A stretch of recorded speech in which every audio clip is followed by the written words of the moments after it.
Good morning. আজকের ব্লগটা শুরু করছি হাতে এক প্লেট কচুরি নিয়ে। আর এই দেখো পুরো ফাঁকা গ্রামের রাস্তা, আর এটা হচ্ছে গৌরহাটি বাজার। তো আমরা এখন চলে এসেছি প্রথমেই ব্রেকফাস্ট করতে, তারপর চলে যাব আমরা রামকৃষ্ণ মঠ ঘুরতে।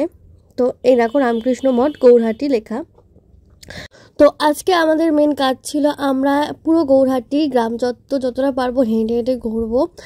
তো চলে এসেছি দেখো, আর প্রচণ্ডই গরম ছিল। সকাল প্রায় 7টা সাড়ে 7টা, প্রচণ্ড রোদ্দুর আর তার সাথে প্রচণ্ড গরম, একটুও হাওয়া ছিল না। তো এই দেখো চলো এবার ঘুরে আসি আগে রামকৃষ্ণ মঠটা।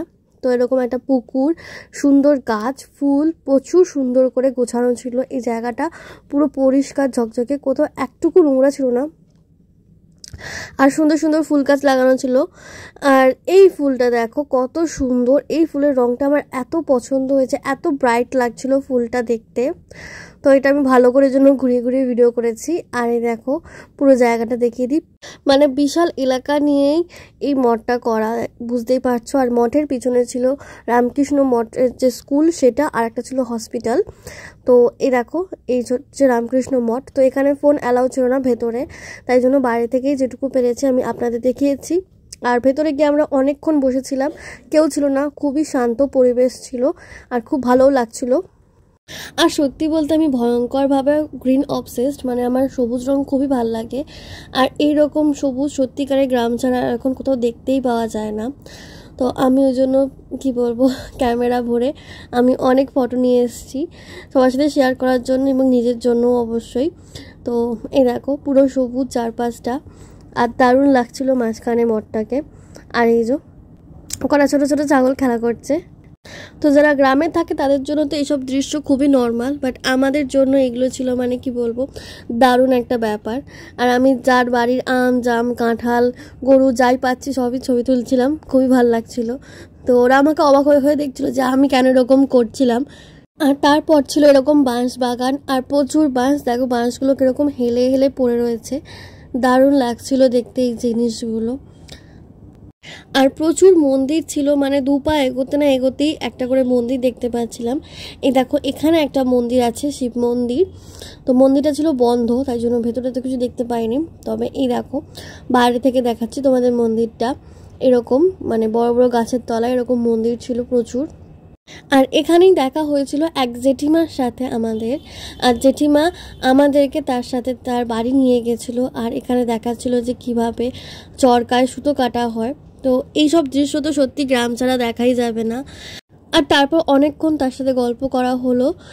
সে অনেক কিছু বলছিল যে কিভাবে এই কাজগুলো করা হয় বা কত কষ্ট হয় এই গরমের মধ্যে, পাখা চালানো যায় না এই কাজগুলো করার সময়, আর অনেক কম টাকা পাওয়া যায়। মানে এই রকম যে সুতো উনি বানাচ্ছেন সেরকম 10টা বানিয়ে দিলে সবে 4 টাকা দেবে। তো এরকম নানান রকম গল্প করছিলাম তার সাথে, আর খুবই ভালো লাগলো। মানে গ্রামের মানুষ বলেই হয়তো সে তার বাড়িতে নিয়ে গেল, কারণ শহরের দিকে তো মানে কারোর বাড়িতে যদি গিয়ে একটু হেল্পও চাওয়া হয় সেও তখন মুখ ফিরিয়ে নেয়। তো গ্রামে গঞ্জের এই ব্যাপারগুলো দারুণ লাগছিল। আর আমরা যেখান দিয়ে হাঁটছিলাম সবার সাথে কথা বলছিলাম, সবাই জিজ্ঞেস করছিল যে কোত্থেকে এসছো, কোথায় উঠেছো, কার বাড়ির গেস্ট, এরকমভাবে। তো সবাই খুব ভালো, গ্রামের মানুষের মন সত্যি খুব ভালো। আর ওই যে বললাম না দুপা যেতে না যেতেই মন্দির, এই দেখো আরও একটা মন্দির। আর এই মন্দিরগুলো সত্যি কি সুন্দর করে করা, মানে কি সুন্দর নিখুঁত কারুকার্য করা মন্দিরগুলো, আমার তো দারুণ লাগছিল। এই মন্দিরের ওপরটা দেখো কি সুন্দর, মন্দিরের ওপরটা কালারটাও যেমন সুন্দর তেমন নিখুঁত কাজ করা মন্দিরটাতে।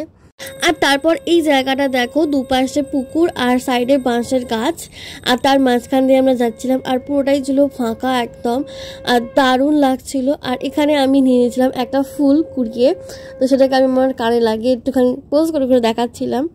আর এখানে দেখো মাটির বাড়ি দোতলা, আমি অ্যাকচুয়ালি 3তলা বাড়িও দেখেছি ওখানে মাটির, তবে সেটা ভিডিও নিতে ভুলে গেছি। আর এটা দেখো দোতলা মাটির বাড়ি, আমি তো দেখে পুরো অবাক। আর তারপর এই জায়গাটা ছিল আমার সব থেকে ফেভারিট জায়গা, যেখানে এপাশ ওপাশ সব পাশে পুরো গাছের জঙ্গল, আর মাঝখান দিয়ে আমরা হেঁটে যাচ্ছি। তো এটাই ছিল আমার সবথেকে ফেভারিট জায়গা। আর এইসব রাস্তাগুলো আমাদের কাছে ছিল পুরোটাই অচেনা, মানে অজানা রাস্তা দিয়ে আমরা জাস্ট যেরকম রাস্তা এঁকে বেঁকে যাচ্ছি সেরকমভাবে আমরাও চলছিলাম। তো প্রায় 3-3.5 ঘন্টা আমরা এই রোদ্রের মধ্যে টোটো করে ঘুরেছি। কারণ সত্যি বলতে এইসব দৃশ্য কিন্তু আমরা আমাদের শহরে, মানে আমাদের যে জীবন আমরা যেখানে থাকি সেখানে কিন্তু একদমই পাবো না। তো কষ্ট হলেও এই সময়টাকে একটু উপভোগ করে নেওয়ার আমি পুরোপুরিভাবে চেষ্টা করেছি। তো এইসব পুকুর, ফাঁকা জমি এসব তো এখন পাওয়াই যায় না।